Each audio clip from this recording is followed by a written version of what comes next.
حافظ ابن حجر عسقلانی رحمہ اللہ یہ بخاری شریف کے شارح ہیں اور انہوں نے بخاری شریف کی شرح لکھی ہے۔ حضرت حافظ صاحب فرماتے ہیں کہ ان ایام کی فضیلت کی وجہ کیا ہے؟ فرمائے دیکھو عبادات کے اندر بڑی عبادات کیا ہے؟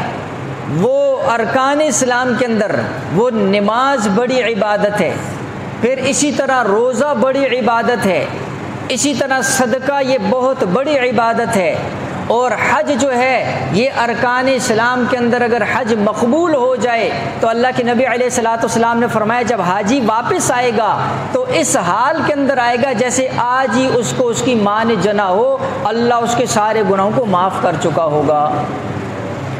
اتنے بڑے بڑے اعمال ہیں، اور حضرت حافظ صاحب فرماتے ہیں کہ یہ سارے اعمال اس عشرہ ذی الحج کے اندر جمع ہو جاتے ہیں، باقی سال کے اندر کوئی اور دن ایسا نہیں ہے۔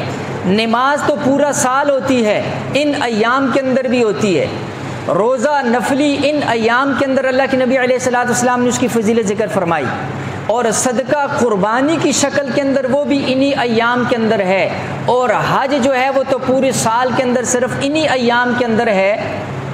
تو جب اتنے بڑے بڑے اعمال ان دنوں کے اندر اکٹھے ہو گئے تو اس لیے فرمایا کہ رب تعالیٰ نے ان 10 دنوں کو سارے سال کے دنوں کے اوپر فضیلت عطا فرما دی۔